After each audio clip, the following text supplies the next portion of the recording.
Today, in the next couple weeks, we'll be hearing from Jesus' famous Sermon on the Mount from Matthew's Gospel, chapter 5.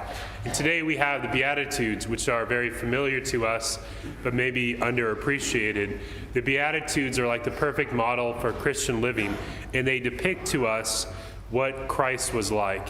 Today, I'd like to just focus on the second Beatitude, which is, "Blessed are they who mourn, for they will be comforted." And on the face of this, it has a contradiction. Happy are those who are not happy, because blessed means happy. And so we have to look deeper.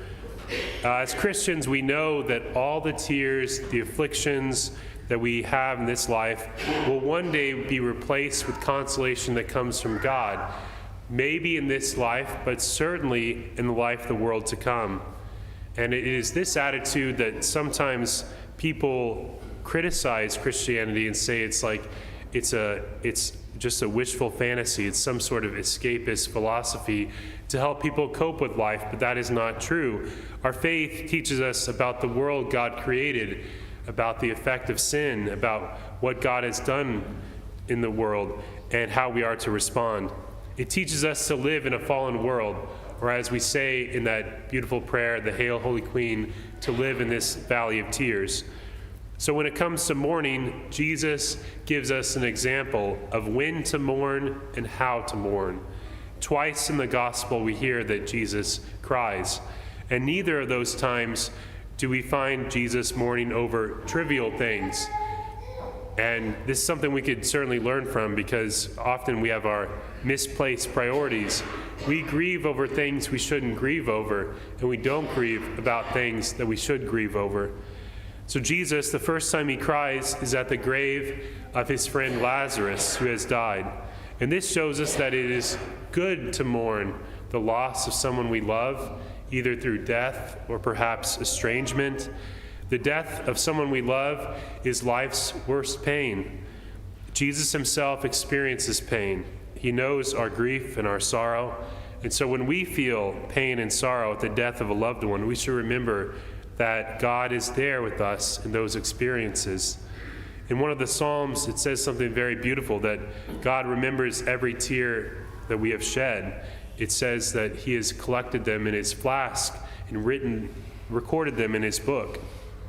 The second time that Jesus cries is at the end of his life, when he approaches Jerusalem for the last time.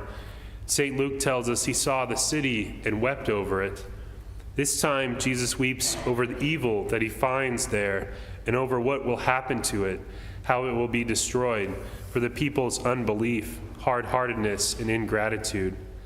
And he says words on that occasion, and we can imagine that they came out very difficult, in a difficult manner, just like it does when all of us have strong emotions. We can barely get the words out. And Jesus said some very beautiful things in that moment.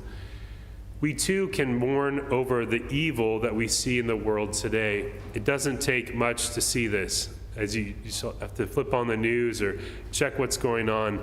Personally, I find current events in modern politics something to be sad about, and very exhausting. Not just the most recent news cycle, just in general.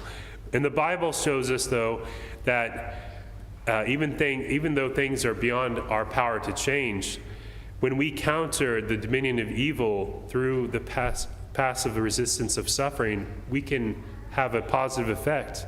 When we refuse to conform with injustice and do not harden our hearts to the pain and needs of others, then we open the windows of the world to let the light in. And then God will vindicate us and give us comfort. And the death and resurrection expresses this well. Jesus resisted evil to the very end, and then he was raised from the dead. There is one last time that we can also mourn, but we don't see this one in the life of Jesus. We should mourn over our own sins. We should have, when we have done something wrong and our conscience stings us, it is proper to respond with contrition. This word contrition comes from the Latin, and it means to break something hardened, to pulverize something. And this is the type of mourning that should lead to conversion and to place in our hope and in the mercy of God. We shouldn't minimize our sins, but we also shouldn't magnify them either. We can't make a bad situation worse by dejection and despair, but we should allow it to change us. And so we can follow the example of St. Peter. On the night that Jesus was arrested, he denied Jesus 3 times.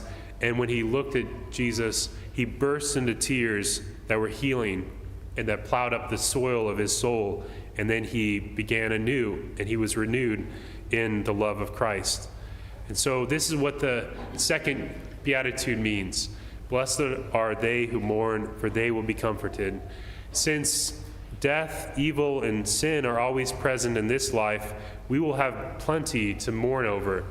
But we should still have joy and hope and look forward to the consolation that God holds in store for those who mourn and suffer in this world.